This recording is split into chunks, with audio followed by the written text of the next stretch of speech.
Vamos a hablar un poco del concepto de fasor en lo que tiene que ver con el análisis de circuitos eléctricos en corriente alterna o la frecuencia compleja, como también se le conoce según algunos autores. Para ello vamos a tomar como referencia una función cosenoidal, ya que en el análisis de circuitos eléctricos en ingeniería y en electricidad en general se usa la función coseno para definir los voltajes y las corrientes, según la Comisión Electrotécnica Internacional. Vamos a empezar por definir el concepto de fasor y es lo siguiente.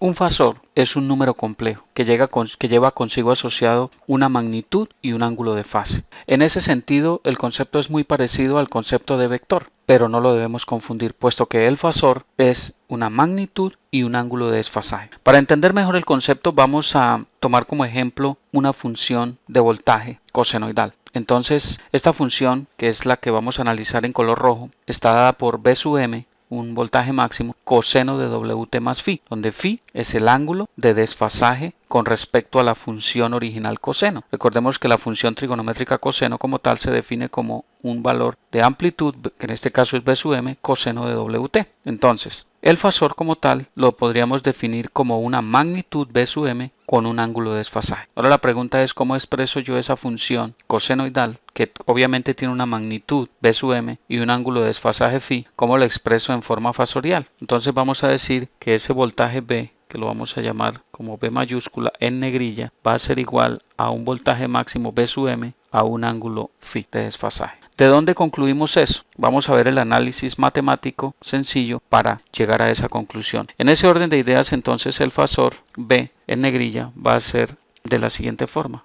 Tener un fasor de esta forma que va a tener obviamente una parte real y una parte imaginaria. Entonces esta es la parte real de B sub m y esta es la parte imaginaria de B sub m, y obviamente tiene un ángulo de desfasaje phi y este va a ser la magnitud B sub m. Eso es lo que conocemos como fasor y trigonométricamente lo podemos definir como tal, de acuerdo al triángulo de Pitágoras. Entonces, en ese orden de ideas, vamos a ver que la relación que existe entre fasor y las funciones trigonométricas pues es algo bien interesante de acuerdo a la identidad de Euler. Vamos a decir entonces, de acuerdo a la identidad de Euler, que E a la más o menos J phi es igual a coseno de phi más o menos J seno de phi. Y allí está entonces relacionado lo que tiene que ver con un número complejo. Esa es la identidad de Euler. La parte real es coseno, la parte imaginaria es seno. Entonces, recordémoslo. De acuerdo a la identidad de Euler, coseno de phi es la parte real de la función E a la más o menos J phi. Y seno de phi es la parte imaginaria de la función exponencial E a la más o menos J phi. Como lo que nosotros tenemos es una función Bm coseno de Wt más phi, que es la que queremos analizar para llegar a la conclusión de que eso es B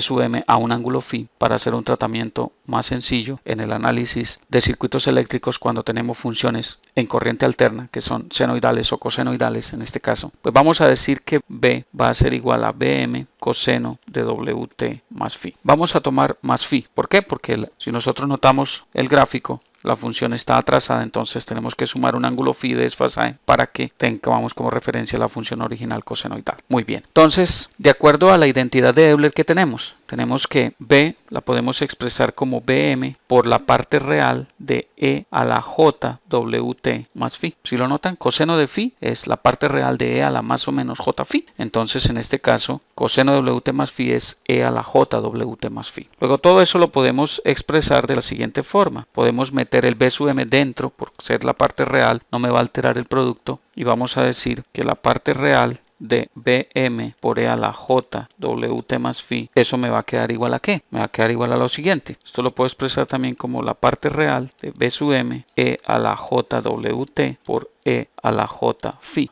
Recordemos que si yo tengo esa expresión E a la J Wt más phi, eso lo puedo expresar como un producto de dos funciones exponenciales, ¿verdad? Ahora vamos a transponer unos términos acá. Entonces vamos a decir que B va a ser la parte real de B sub m E a la J phi por E a la J Wt. Lo que hice fue intercambiar los términos. El orden de los factores pues no me va a alterar el producto. Ahora bien, note lo siguiente. La parte en rojo, lo que estoy subrayando en rojo, es un número complejo, Bm E a la J phi. ¿Por qué no tomo en cuenta el E a la J Wt?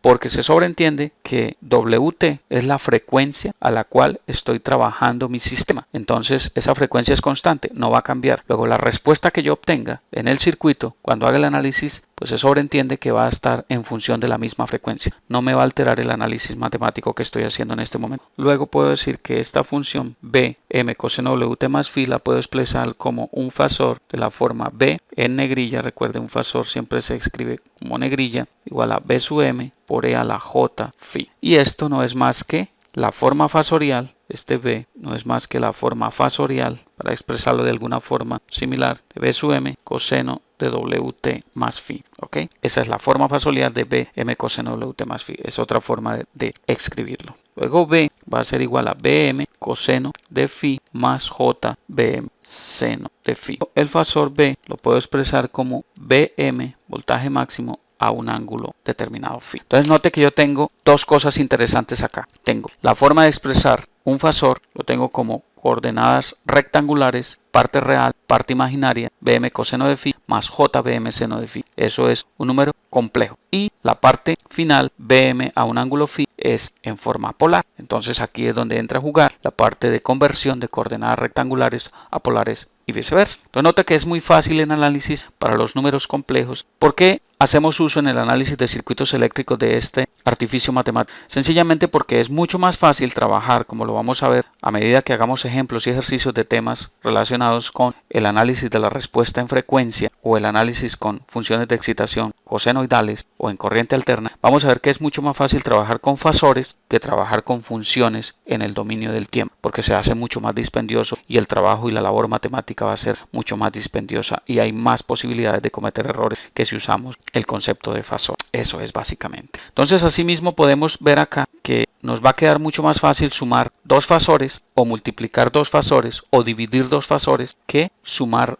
dos funciones trigonométricas o multiplicar dos funciones trigonométricas o dividir dos funciones trigonométricas. Entonces, con fasores yo puedo sumar, puedo restar y puedo multiplicar y por ende puedo dividir de una forma más fácil. Y reduzco el trabajo matemático al hacer la resolución de un circuito eléctrico o el análisis de un circuito eléctrico en corriente alterna, en circuitos trifásicos, polifásicos, monofásicos, etc. Bien, espero que haya quedado claro el concepto de fasor. En otro video vamos a ver cómo sumar fasores, cómo multiplicar fasores para entender mejor el concepto e ir entrando más en el tema de la respuesta en frecuencia y el análisis en corriente alterna. Me agrada muchísimo compartir con ustedes esta información. Espero que haya quedado claro el concepto. Revisen el video cuantas veces sea necesario hasta que entiendan el concepto y espero verlos pronto por aquí. Les habló Hernán Puente de www.miprofesordefísica.com. Hasta pronto.